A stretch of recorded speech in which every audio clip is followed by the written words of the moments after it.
All right, everybody, thank you. Welcome for another episode of the Black Spinner Music Podcast. And I was thinking, what can I do next? I've been racking my brain of what kind of episode am I going to do. So we decided to do Black Sabbath, SaBBatage, rank the tracks. Now, now that we came up with an idea to ranking the tracks within the album, that opens up like thousands and thousands more of episodes that I can do like this. So I am very excited. We have tonight a great panel of Black Sabbath enthusiasts. We got Joseph Staub. How's it going, Joseph? Doing well. Thanks for having me on as always. Oh man, thanks for being here. I really do appreciate it. And also we have with us first time in a while when it comes to music because he's the co-host of our baseball podcast, which we need to do one next week to wrap up 2023. Brad Daw. He is also the co-runner of the online metal radio station, Yarg Metal. There you go, Yarg Metal. YargMetal.com. Go download the app. Give us a listen. Enjoy heavy metal music. They have some great deep tracks when it comes to heavy metal, 24/7, commercial free, and it's free. So check it out, Yarg Metal. And believe it or not, we play a lot of Black Sabbath. A lot of deep tracks of everything you can possibly. Yeah, that's true. I really think that you would like that, Joe. It's a free app. Yarg Metal, YARG. Yeah, the app is actually called Yarg Radio. Oh, Yarg Radio. Yeah, it's what are you going to do? But it's a really good hard rock heavy metal station. You should check it out. And as Andy said, free, no commercials. Yeah, no commercials. It's awesome. So we've got a really good panel for you tonight. We are ready to go. Someone's already commenting, "What's up, guys? What's going on with you?" We hope you enjoy the show, and we are going to start ranking from bottom to the top for Black Sabbath SaBBatage, released in 1975. It is their sixth album, and this album is so different from what they had released prior. They really get very adventurous on this album, which we will hear some more adventurous albums released after this one, with it being Technical Ecstasy and Never Say Die. But this one was the one that kicked open the door for more exploration and really did give metal a broader palette to work with. And when it comes to heavy metal music, we know that these guys are talented, and they show it on that. Heavy metal music is full of talented players and wonderful musicians, and Black Sabbath really shows that on this album. They stretch it out. So without further ado, we're going to get started. So we're going to start from 8 up to number 1. Joseph, what is your weakest track on SaBBatage? Alrighty, so a little introduction before we get into this. There is no such thing as a bad track on this album. Some are better than others, and we'll get into that. But I begin with the caveat. There's a lot of great music contained in this album, and don't forget that there's a lot of great music contained in this album. But you wouldn't know that if you looked at this god-awful album cover.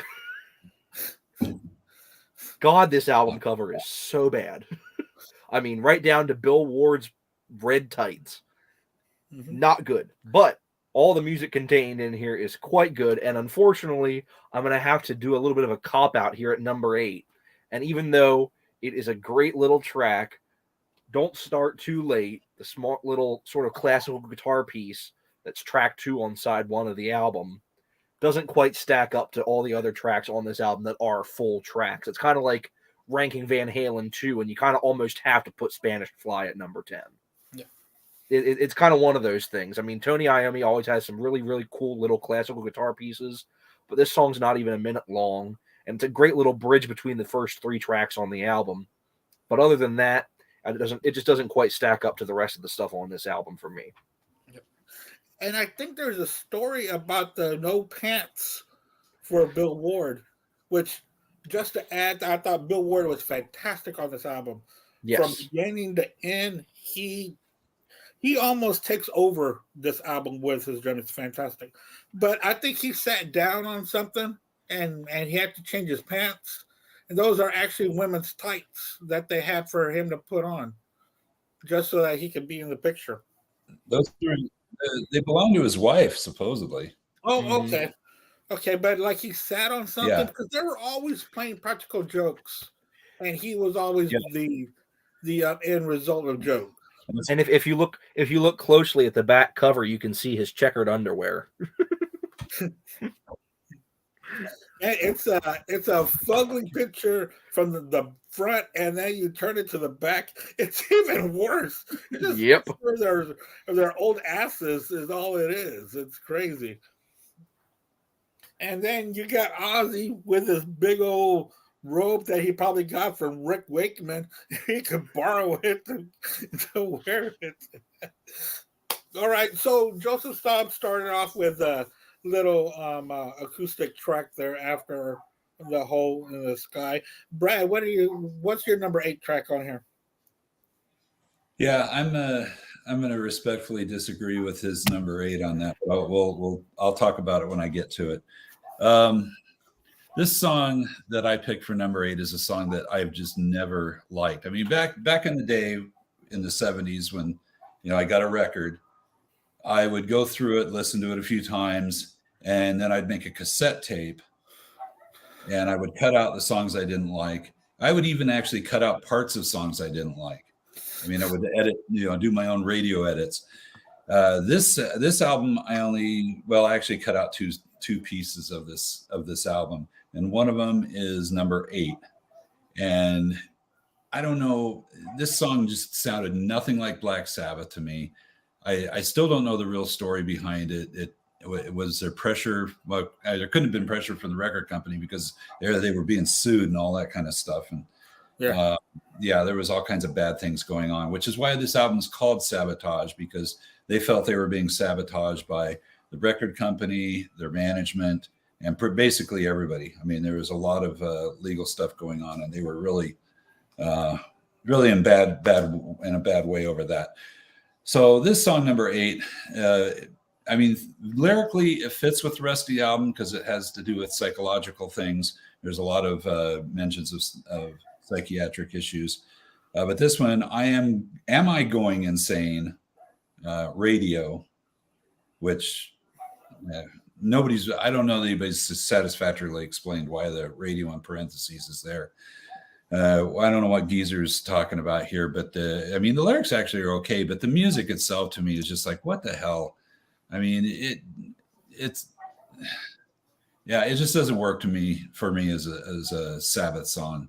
It sounded kind of like they were maybe trying to, do something like The Who. They've been listening to Tommy or something, and like, oh, hey, let's do something like that. But I just don't see them doing that kind of crap, But anyway, there it is, number 8. It wasn't on my tape.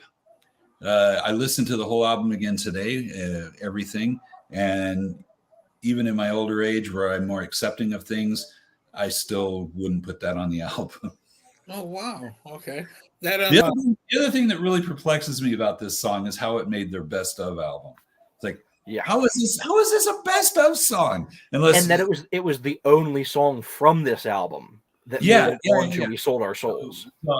So I was going to say that Joseph's going to come back and make this his number 1 and tell me how great it is, and I would go. I respect your opinion. I always say that music's like food. If you like something, you like something. If you don't, you don't. And there's no, you just say, I like it. Okay. I don't like this song. I just don't like it. And I still don't like it. It's number 8.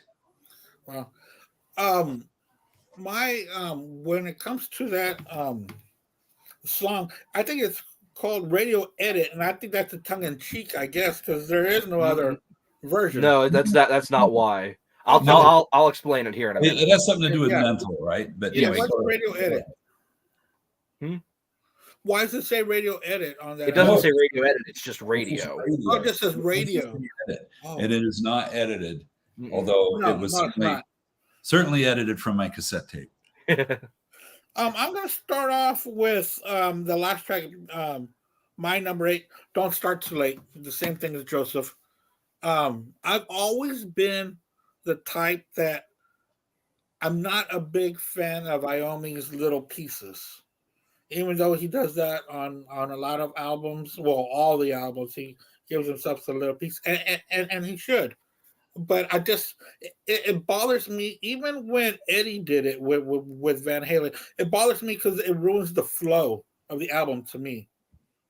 About the only one that I can that I like that does that would be Jimmy Page when he would do little acoustics, but they were little longer songs than just little snippets. So I'm going to go with "Don't Start Too Late." See, even though I put that as my number 8, I still think it fits very well in the flow of the album because it's something to break up Hole in the Sky and Symptom of the Universe.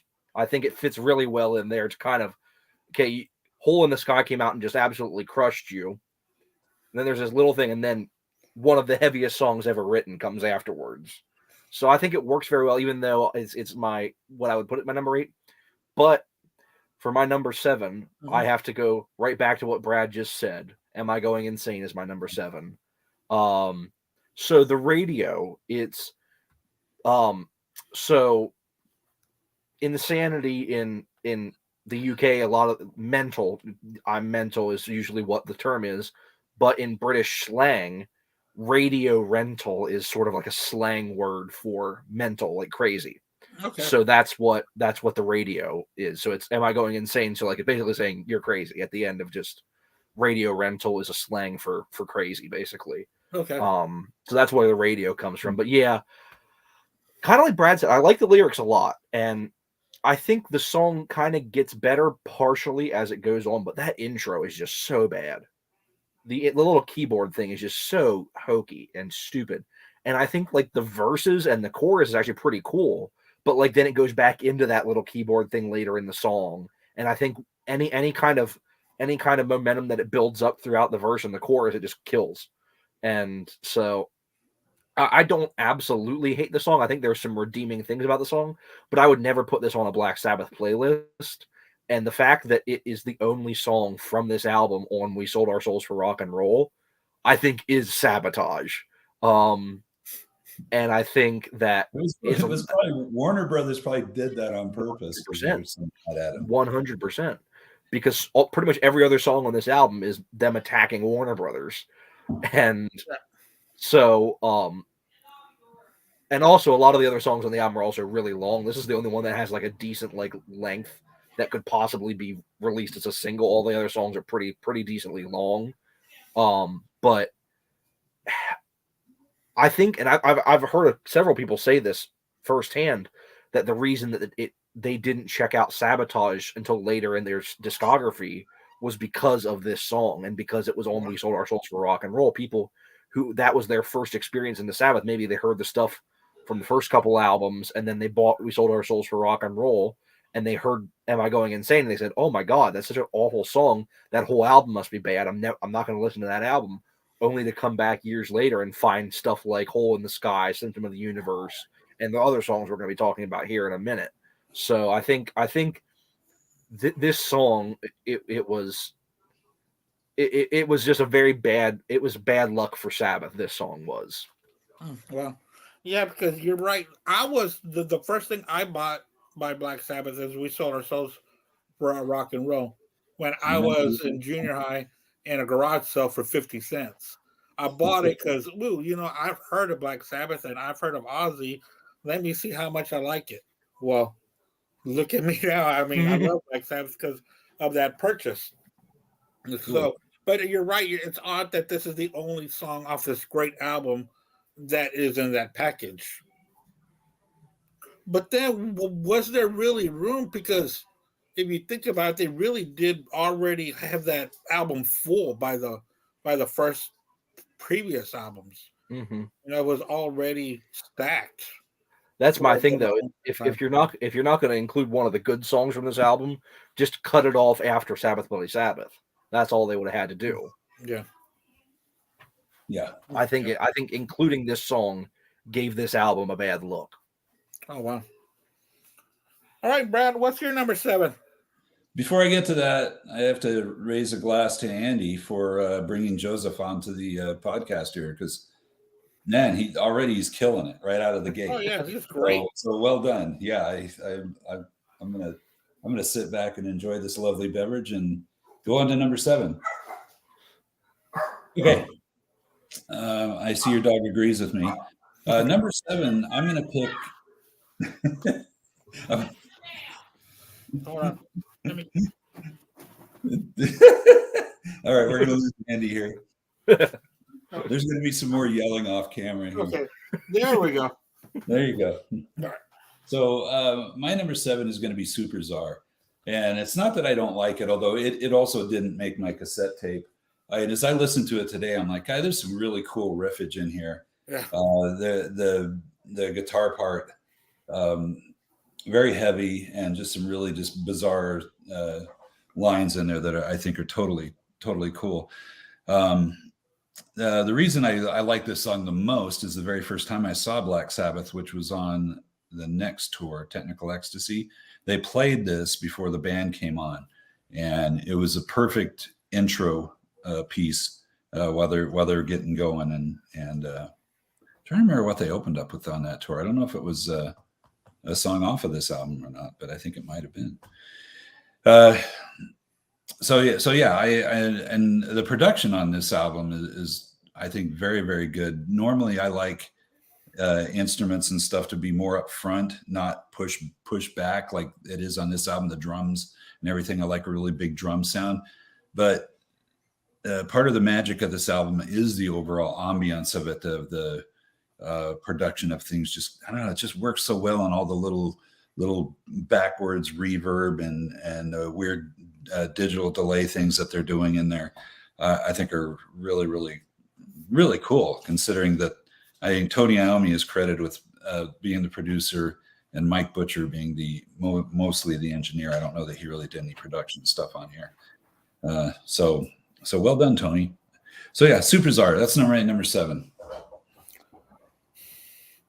My number 7, before y'all start throwing things at me, but I'm going to say it anyway.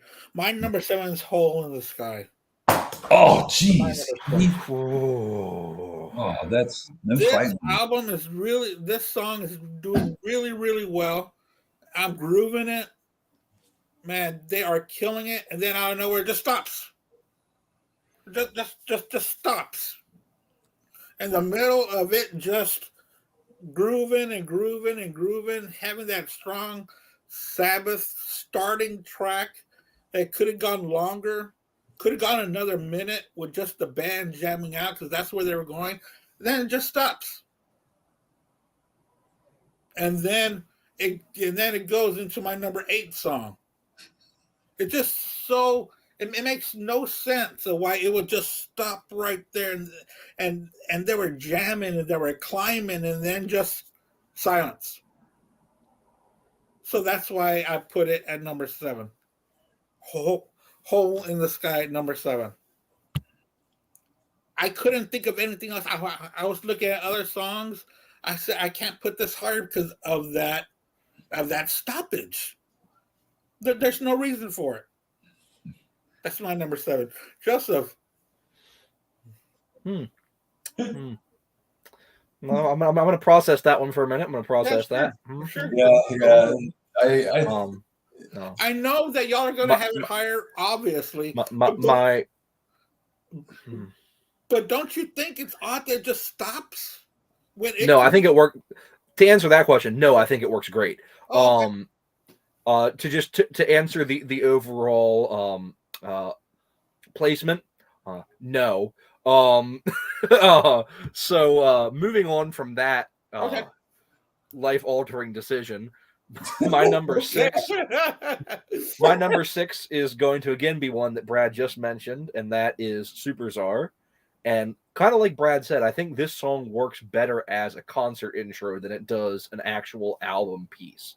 I think the ambiance is great. I think Iommi's riffs are cool. The chorus in the background, and just has such a cool atmosphere to it. And I love listening to it. But I think it works so much better if you're like putting on a live album or a live DVD, and then you just see lights going up on the stage, and you see see the lights come up and you hear the thing part, and that whole thing. So I can't in good faith put it above any of the 5 tracks on this album that I think are absolutely classic. I think there's 5 full-length songs that are absolutely classic on this album. And even though I love Super Czar and I think it works so well for what it is, I can't put it above any of those tracks. Interesting. Brad? Okay. I'm trying to decide whether to go on or whether I need to address Andy right now. I'm going to address Andy right now. Okay, so because my number six plays into this. My number 6 is Don't Start Too Late. Okay. I think this is actually a brilliant piece of music. I mean, even standalone, if you listen to what Tony's doing, there's a lot of really cool things going on there guitar-wise.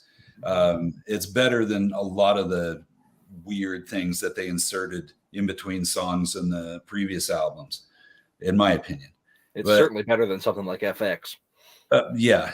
Which I got a great story about FX. You'll like this, Joseph. When we first started Yard Metal, my brother ran it. It's actually my brother's radio station. He started it, and he's like the world's greatest Black Sabbath fan. He should be on here. He said, let's see, 4 of my top 5 favorite bands are Black Sabbath, and the 5th is Iron Maiden. I think that's his quote. So anyway, so when he started, all he had was Black Sabbath music. He would play full albums. And there was when FX was being played, somebody you can give feedback to the station while you're listening there if you're listening on your computer. And somebody was like, "Are you guys okay over there? Is something wrong? Where's the music?" Yeah. And my brother didn't have it on at the time. And he's like, "I wonder what's wrong." And then he turned it on. And I think it was shortly after that I said, "Look, why don't you just let me have a swing at it for a week and, see how it goes? Because I'll mix things up a bit." And obviously things took off from there. Thank goodness. And so there's my great FX story. So you imagine him actually playing that on the radio. Yeah, there's so much in between song crap that they've done in the past, but this piece here, Andy, is very integral because not only the short cutoff of Hole in the Sky, which is just to me is perfect because you drop off from that to this very little. I mean, it's like, whoa, what just happened, man? Especially if I don't do drugs, but I can imagine if I did and I'm like rocking out to that first song and I've not heard the album before and it cuts to that, I'd be like, what just happened? Is my mom here? But then that sets up the intro to the next song incredibly well. In fact, when I play Symptom of the Universe on Yard Metal, I always play Don't Start Too Late before it because I think it needs to be there. I think it needs to kind of go into that. So that's a little piece of info there. The other thing about Super Czar I want to say is there's I bought the what do they call it? Super edition. Super Deluxe. That Super Deluxe edition, and there's a live concert on there. It starts off, they have Super Czar on there, and then it goes in the Hole in the Sky. Yes. And so I play those two back to back again on Yard Metal because I kind of feel like it needs that intro going into Hole in the Sky. And it's actually a really good version of Hole in the Sky because most of the time Ozzy couldn't sing that very well live because it's really high. And I know there's a show from Pittsburgh where he's trying to hit that in the chorus, and he's like really flat, and then he just drops an F-bomb and me afterward. It's pretty hilarious because he's just like, oh, hey. Yeah, it's brilliant stuff. SaBBath Live was great.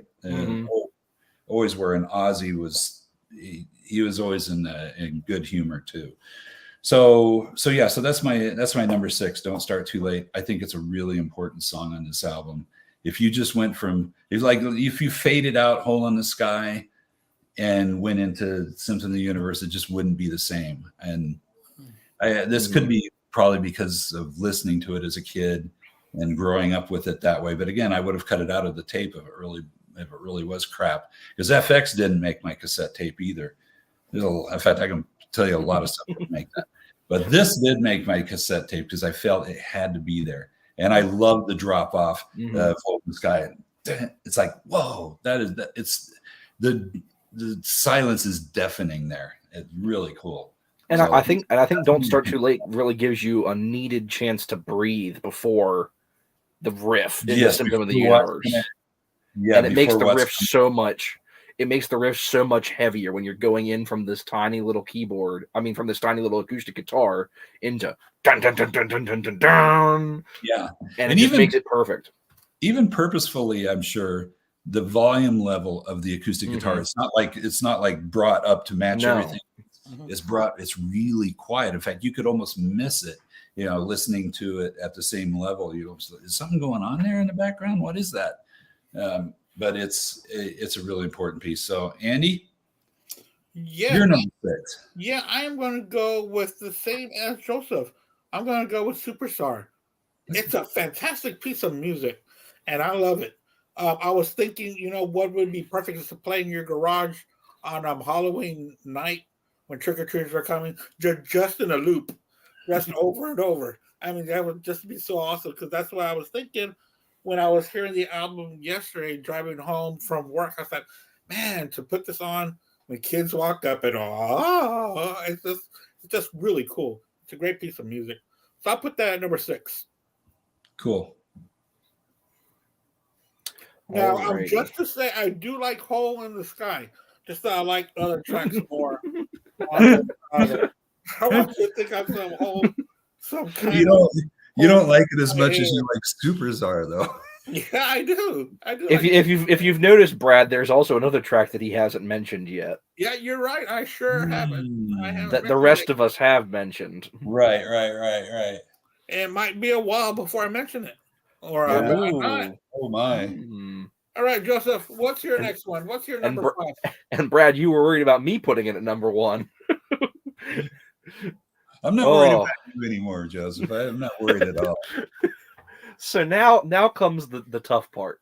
Now comes the holy crap, these are 5 of the greatest Black Sabbath songs ever written. How do I possibly put these in any sort of order? And so I sat and I listened to this album, and then I said, hey, that's a good album. I'm going to listen to that album again. And so I listened to that album again. And then I said, my God, I cannot choose. So I'm going to listen to the album again. And so I did listen to the album again. And that makes 3 times now. And so I finally said, I'm going to have to knuckle down and figure out how I'm going to put these 5 songs in any sort of order that doesn't make me want to jump off the roof of my house. And so at number 5, I've decided to go with a severely underrated track that I don't think gets nearly as much love as the other tracks on this album. And that is Thrill of It All. I think that it's a great way to start out side 2. I think that it's such an underrated track. It has such a cool melody to it. It's so catchy. And it kind of, I don't know, throughout parts of it kind of reminds me of almost like a kind of a 60s dance number, almost like you get like when through the That's My Story and I'm Sticking to It part, you go almost get kind of like an Archie's tambourine in the background. And you kind of really get this kind of cool vibe, and kind of like what Andy said at the beginning of this is such a different album for Black Sabbath. I mean, it's so all over the place, but it comes together so well in places like this, in places like Thrill of It All, and some of the other songs we're going to be talking about here in the next few minutes. There's a few places where, like we mentioned, it doesn't come together quite as well, but I think, like I mentioned, these five longer tracks that are absolute classics, they just are able to meld so much different stuff together that you wouldn't think would work, but it really does. And I think Thrill of It All is a great example of that. You kind of get that more upbeat, sort of sing-alongable quality to it. And I think it's just such an amazing track, and it's one that I don't hear people talk about nearly enough. You really hear people talk about side 1 a lot, and you hear people talk about the last track on this album a lot. But for some reason, I think the Thrill of It All just doesn't get as much love as it probably should. Yeah, you're right. The rest of the tracks were hard on what kind of order to put them in, because this is a phenomenal album. All right, Mr. Brad, what's your number 5? Okay. It's one thing I find interesting about the songs on this album, for the most part, other than the first one and the one I ranked last, is that they're like more than just a song. You know, it's not just your typical verse, bridge, chorus, lead, you know, verse and repeat kind of thing, and you end up basically the same. You know, you don't hear anything really new and adventurous. Most of these songs are what I would call suites.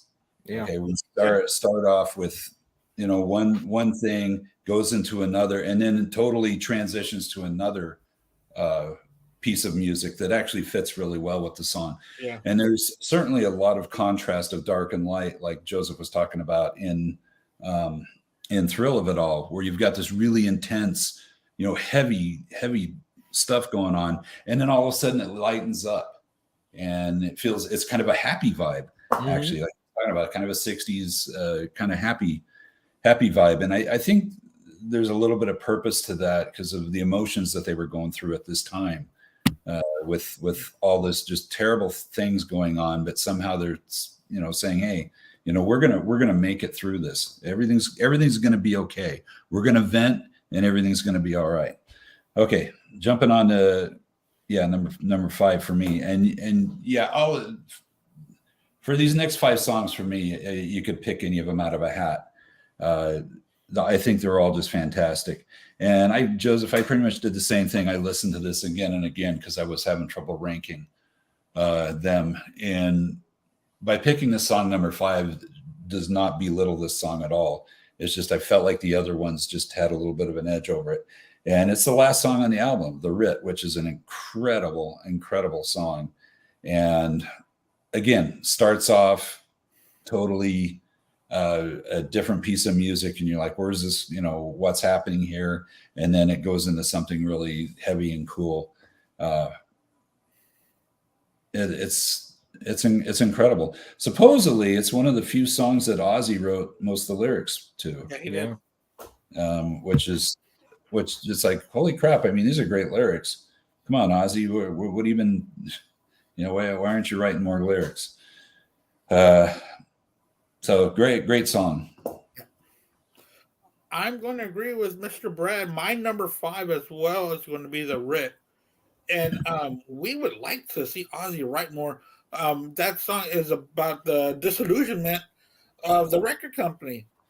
And I mean, it's not like it's not like this was a young band that was getting screwed over. These guys were veterans, you know, introducing a new genre, being the talk of the town. Even though they were hated by the critics, fans loved them, and they were still getting screwed over. So that's what the song is about. I think it's fantastic way to end the album with a big long rant attached to great SaBBath music that is very adventurous and very groundbreaking. I mean, this was such a great album. I can't stop saying why this was such a great album. The music and the production and the imagination that these guys were coming up with were just fantastic.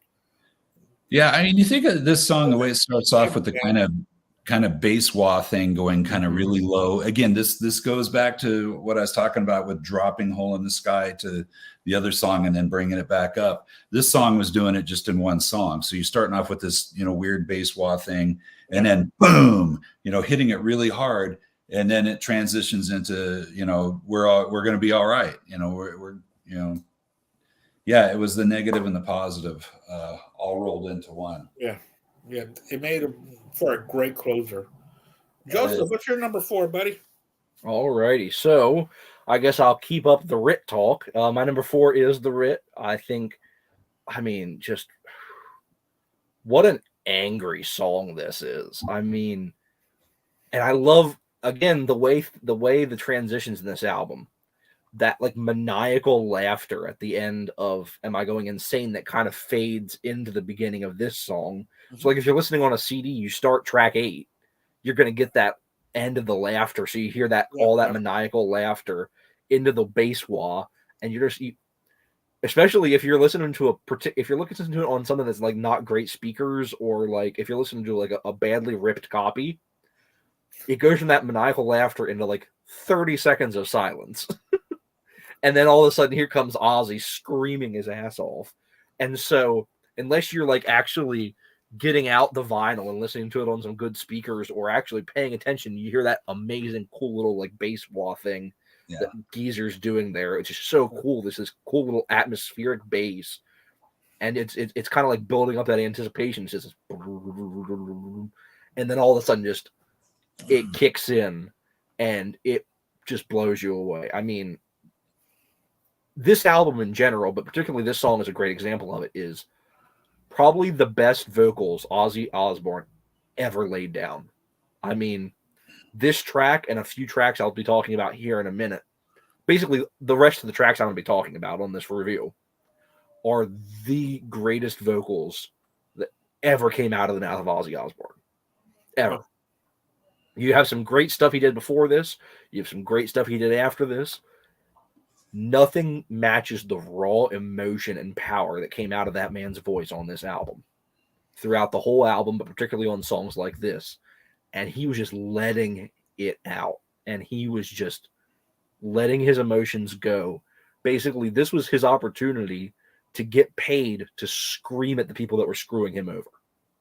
Quite literally scream at them. And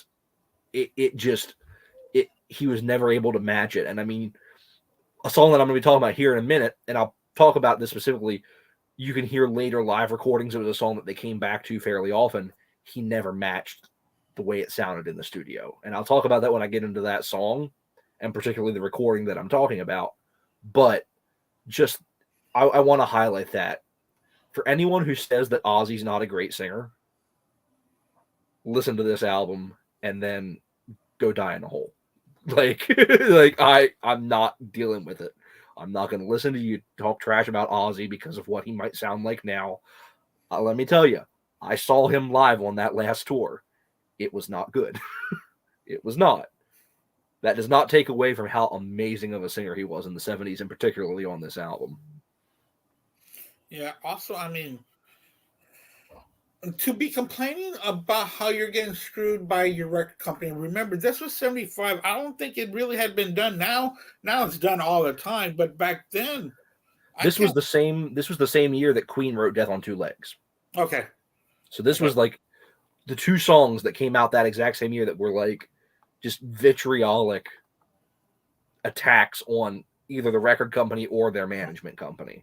Okay. So it's right at that same time that Queen was doing Death on Two Legs. Okay. But this was a little bit, I mean, it was still one of the first of its time to complain about the hand that was feeding them. You know, of course, Elvis Costello and on will go on and on and on. Zappa. But, that was a little unheard of for that time. You know, and, you know, kudos to the band for having the cojones to put that at the end of an album. All right, Brad, what's your number 5? Yeah, 5. No, this is 4. This is 4. First of all, again, well done, Joseph, because that's exactly what I was going to talk about here, is how great Ozzy's vocals are on this. And yeah, he's not done anything since this that even comes close to matching this. And I think a lot of it is just the emotion that he shows in here, that he's not just singing the words and hitting the notes kind of a thing. He's bringing it.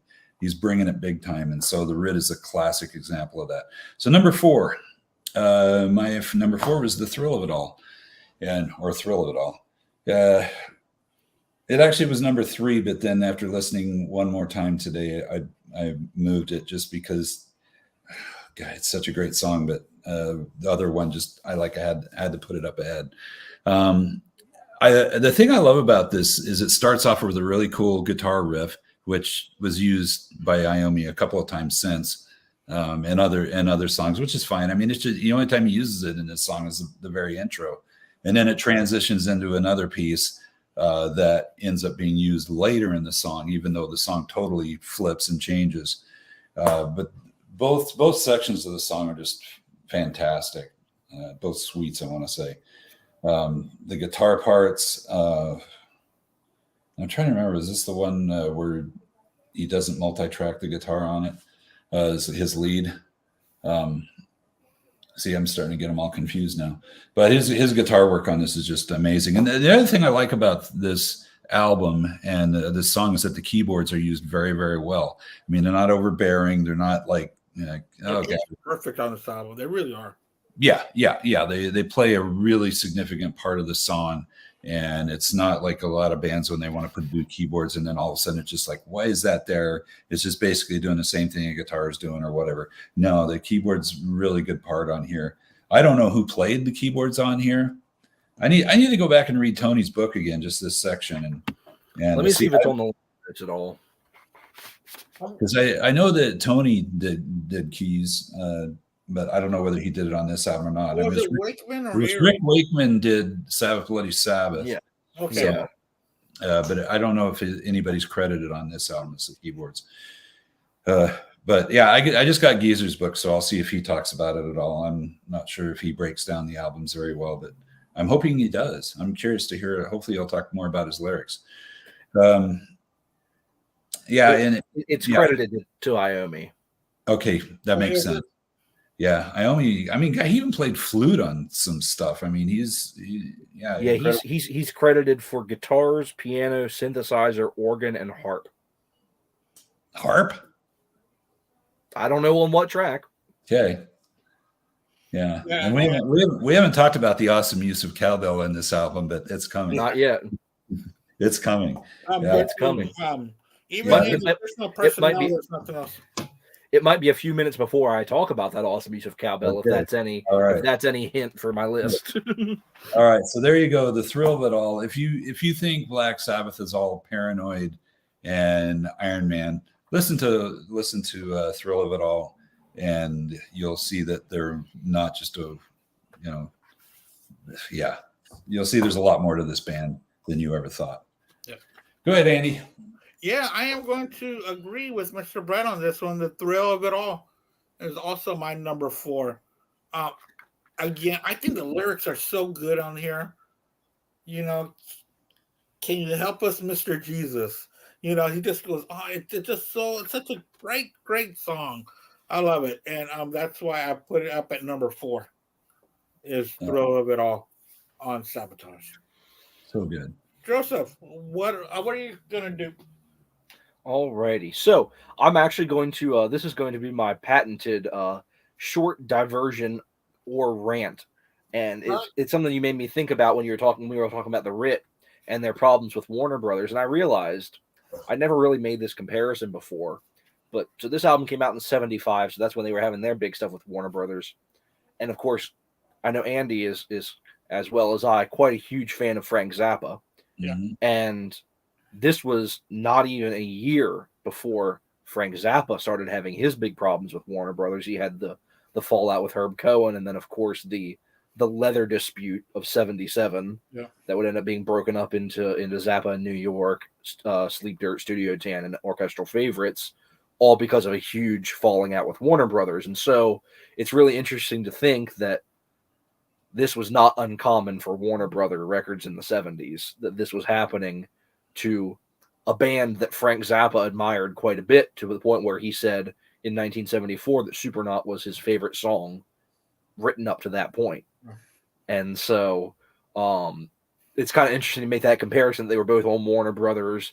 They would both have quite a similar experience with, unfortunately for Frank, going even further than Sabbath's experience with Warner Brothers, that they were able to fulfill their contract, not really have anything majorly go on there. And then of course we all know that Frank ended up having to get out of his contract, get on his own record label, because I mean when you kind of have the creative juices mixed with the bullheadedness of Frank Zappa, you could only ever be on your own record label. there was no way around that sooner or later he had to be on his own record label. But I find it interesting that both of them were on Warner Brothers, and they both had those similar issues with Warner Brothers. back to our topic here. So my number 3 is one that Brad and I gasped and were aghast at Andy putting it much lower on his list, and that is the opening track on this album, Hole in the Sky. What a way to open this album. I mean, just right from the start, just launching into this sludgy kind of off-tempo riff, because the first couple bars, Bill is not quite in time with the rest of them, but it works so well. They're kind of just trudging through it, and it gives this kind of cool, like, call and effect almost. He's a little bit behind the rest of the riff, and it's just gives such a cool effect to it. But then just another example of Ozzy doing some of the best vocals of his career. I mean, like Brad mentioned with the live recordings from this tour, he was trying his best, didn't always succeed. But more often than not, because I think if you look at the concert on the Super Deluxe edition, what was that, like, Asbury Park, I think. Yeah, I can't remember. I think it was like an Asbury Park show, but he hit it pretty well. He hit it pretty well on that recording. Yeah. Not all the notes, of course, but more than he missed. And so, I mean, just another great track on this album. I mean, there's only so many superlatives I can give to the songs on this album. After a certain point, you're just basically saying, well, it's another great Black Sabbath track. Who would have expected that? Right. I'll probably play this album again tonight. Just to hear what you guys were also hearing and listen to what y'all's point of view. Go, Brad. What's your number 3, sir? Okay. Let's see what I got distracted by the baseball game. Okay. Number 3 is Megalomania. And God, what a great song this is. And that cowbell. And the cowbell. Yeah, I'll leave that for you to bring out. But yeah, just again, it's one of those where it starts off with just a really kind of moody, kind of slow kind of thing with really cool backwards delay going on with the vocals, feeding into it, which is just, it's just brilliant. I mean, the production on this is just flat out brilliant. I can't believe that it was, well, I guess I can't believe it's mostly Iommi. It's like, how do you even come up with that? Somebody, I don't know, maybe Mike Butcher showed him how to do it. Is that back in those days, what you had to do was you had to take the tape and feed it into the machine backwards and then run the effects over it and record it. So that was actually on the tape. This isn't like a mixing thing. This isn't like nowadays you can just... This isn't Pro Tools. Yeah, you can just take the section, put it up on your computer and do whatever you want with it and plug it in wherever you want. And yeah, back in these days, this is a really cool stuff. But it was just a great idea to be sitting there thinking, hey, what if we had the vocal do this and come in right totally on point. Again, a song that starts off really slow, builds up, great cowbell stuff. And the song keeps building from there. It doesn't just stay the same. It just builds all the way to the very end where it's just this crazy frenzy of guitars. There's a lot of Tony double tracking. This is something that goes back to the early days, and I believe it was the producer Roger Bain or whatever, was his idea to have Tony play the lead again over the previous lead. And sometimes it was totally different. Sometimes it was kind of close, but it really worked. And this album contains some of that too. So Megalomania, great song. Finishes strong. And that could have been the end of the album there too. And this is an album I think benefited by being an album, vinyl, to where as I listen to it on CD where it just runs into the next song after this, it's kind of like, you need that time between this song and the next song to flip the album over and to get a snack or whatever, and then drop the needle on the next track, and then you're ready to go. And you kind of need a little washout period there. Maybe you needed another little acoustic guitar piece to kind of be a palate cleanser before the next song. So Yeah, there's nothing. Yeah, you kids, you're missing out on this stuff if you're not listening to this like an album. So there you go. Okay, Andy. All right, my number 3. Y'all been waiting for this, waiting to see where I was going to place it. Am I going and saying number 3?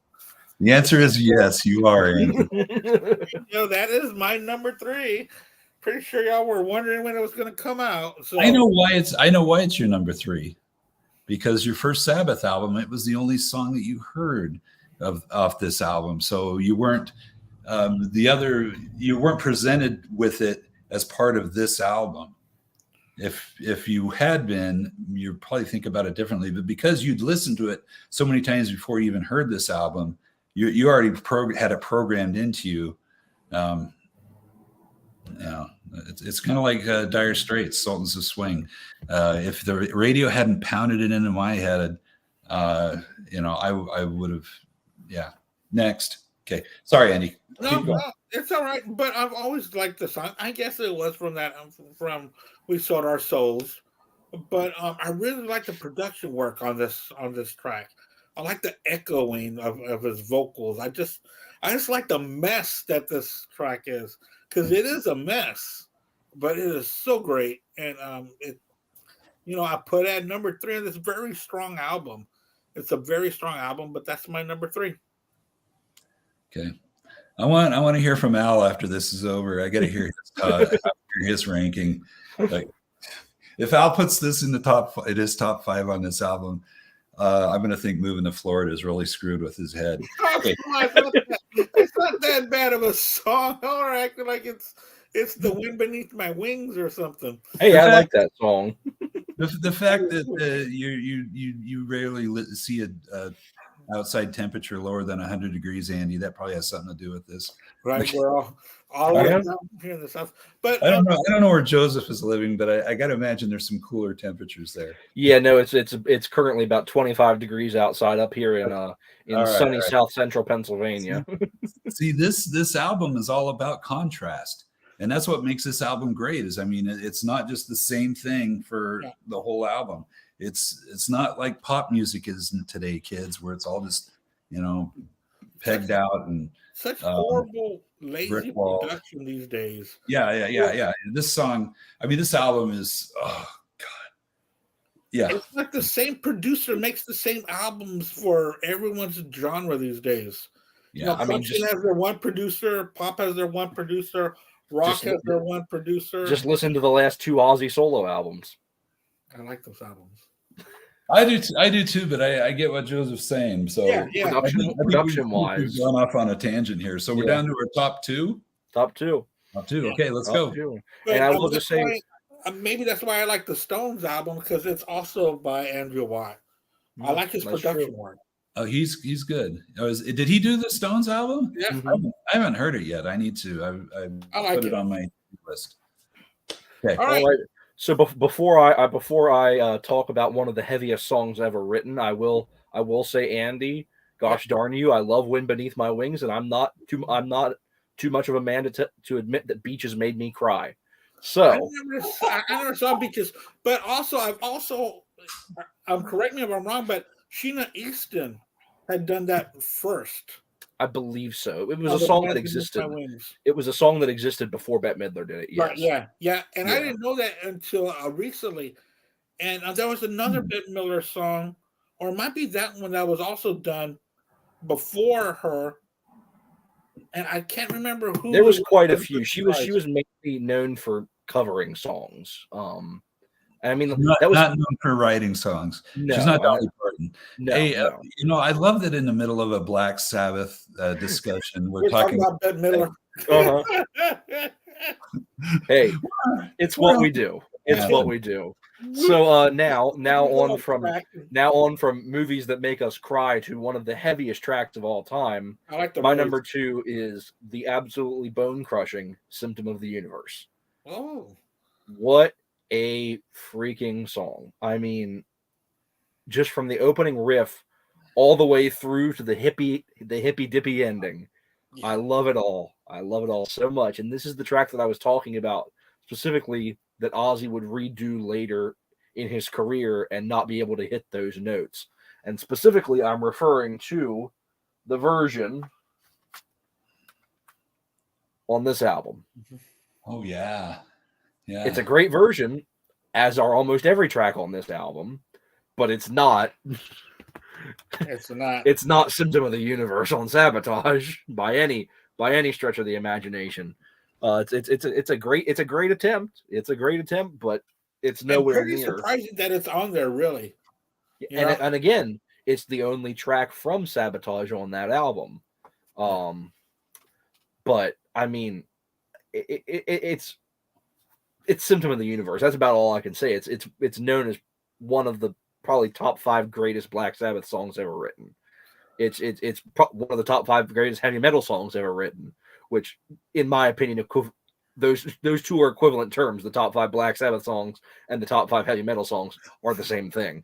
But it's just so good. And I mean, like Brad was saying earlier, it's one of those songs that meshes the styles so well. It's a suite within a song. It's the opening, the heavy crushing Symptom of the Universe into the hippy dippy woman child of love's creation part that's just so cool, and they hold it down so well, and they're just with the little shaker in the background and Bill Ward on the shaker, and just holding it down on the guitar and the bass, and Ozzy just kind of crooning out that part of the song, and it's just, and somehow they fit together as part of the same song, and you just you wouldn't be able to hear it any other way.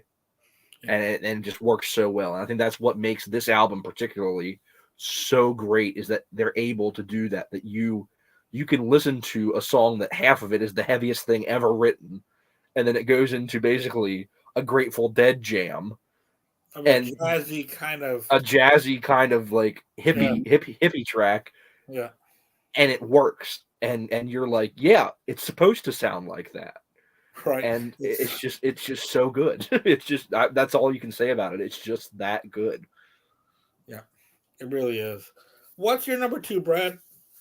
Okay, my number 2 is Hole in the Sky, Andy. And the reason this is number 2 for me, even though it's probably the most straightforward tracks on this album, as far as it being like a typical rock, song, you got the double track lead guitar and everything, but it is such a cool song. Okay, go on YouTube and watch the little SaBBath set from Don Kirshner's rock concert. Also, I've seen it listed as Santa Monica Civic because that's where it was recorded, and they open up with Hole in the Sky, and that right there, when you're watching that, you're just like, holy crap, this is the real thing. This is 4 dudes just out there just rocking their asses off. Nobody's slacking, man. Everybody's going for it, and it is so good. And I know from having played it myself, it's just, God, it just feels good, man. It's just a great heavy metal rock song. A great groove, fun to play. And there you go. Yeah, it really is a great song. You're right, and I knew I was going to get blasted for putting that so low. I knew I was, because I knew what a great song it is, and it really is one of their most known songs. Also done by Pantera, just as good as well. But my number 2, I'm going to go with Megalomania as my number 2. Another track that is just, you're like, it's just so good, this track, because it veers off and comes back, and that's the beauty of this album. It's the messiness that goes together just fine. After listening to Symptoms of the Universe, you're thinking, wow, this can't get any weirder, and it does. It absolutely does, and it gets wonderful. So my number 2 is Megalomania. All right. All right, guys, what's your favorite track off of Black Sabbath's SaBBatage, number 1 song? All righty. So here we are at the number 1 track, and I mean, I'm sure that at this point, I mean, it's pretty obvious what all of our number one tracks are because it's the only one that we haven't mentioned yet. And I will be the first to go out and say, not only is this my number one favorite song on SaBBatage, this is my number one favorite song on any Black Sabbath album. Ooh. It is one of my favorite heavy metal songs ever written, and that is Megalomania. What a freaking song. From the beginning with the kind of just cool little intro that kind of follows right along from the end of Symptom of the Universe into that kind of faded back into the vocals, the double track, the delay, and it just gets into Ozzy just giving into this, and then all of a sudden you just get into this amazing sludgy just groove. Again, another part where the instruments don't all quite line up when it gets into the right before the "Why don't you get out of my life" part. The drums are a little off from the bass, which is a little off from the guitar, and it just creates such an amazing, just like cacophonous riff. I like a sludge. Yeah, that's just pure Black Sabbath, but it's so amazing. And then Ozzy's vocals, and then just the multi-track on the vocals of just the overlays, and just sounds so cool. And then they repeat that again for a couple times, and then just when you think the song can't get any cooler, it goes into that freaking riff, the dun, dun, dun, dun, dun, dun, dun, dun, and Ozzy comes in with the second half of the song. And anyone who doesn't love Megalomania, I only have only one phrase for you: suck me. What a classic moment in Black Sabbath. I mean, just it's so cool and it's so heavy and it just works so well, and it's my all-time favorite Black Sabbath song. It's like their attitude on that track just completely different.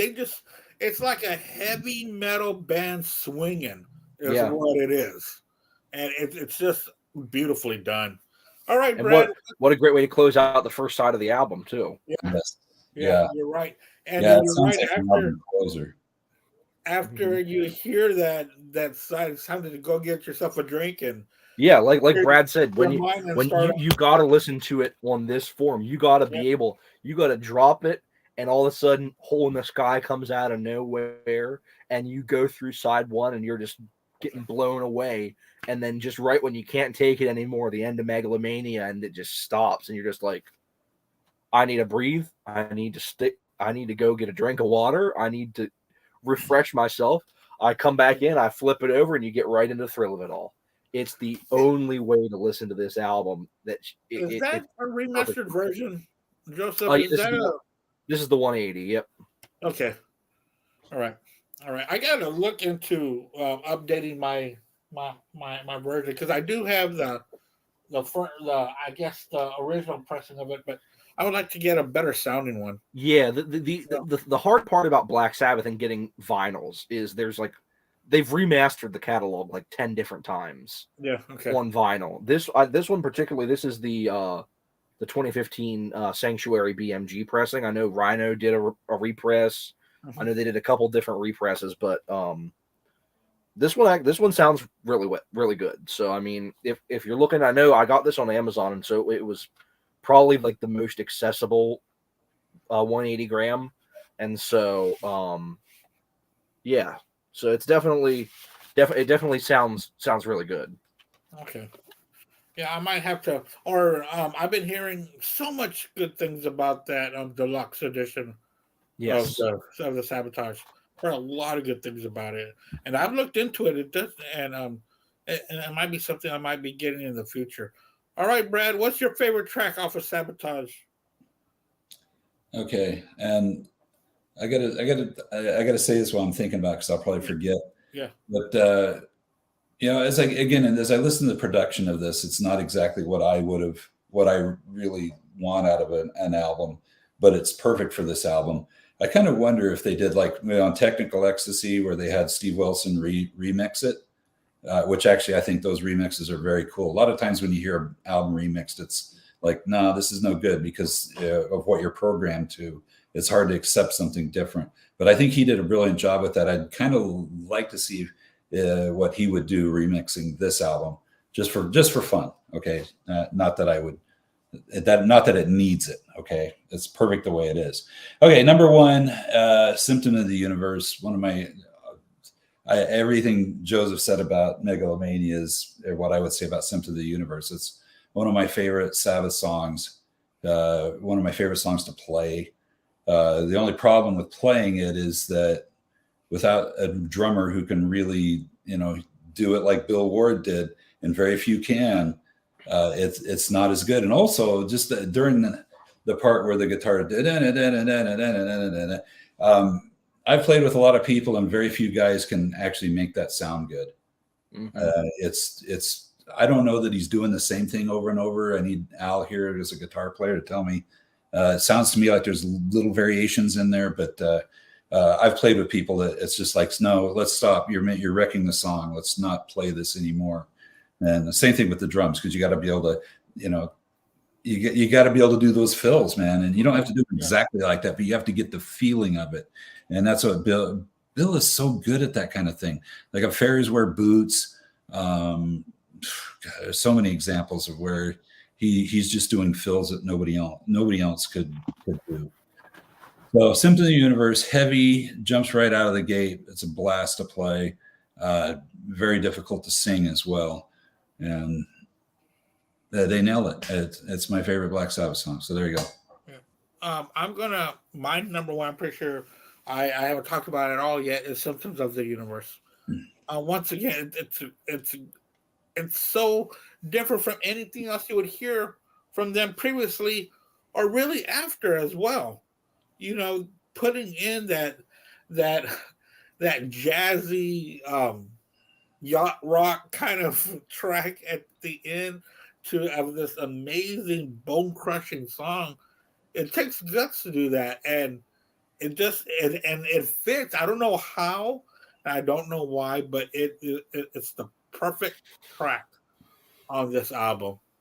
So that was my number one, was Symptoms of the Universe. Same thing with Brad, and Joseph went with Megalomania, which was my number two. So we all agree all these tracks were fantastic. So thank you so much for joining me, guys, and thank you for taking the time of hearing this album over and over and over again, just to be sure that y'all talk and share what y'all think about this album. So thank you so much. This looks like this might be a reoccurring segment, to be ranking the songs within a album. And I wanted to pick a Black Sabbath album that is both good and not thought of as their top ones. Y'all, you know what I mean? I'm not do Paranoid and not do. It's not like the first four. Yeah. So those it's not the album the casual fan would think of. Yeah, exactly. So that's why I chose this one, and I'm so glad that y'all were able to join and really enjoyed doing this. So that's really cool.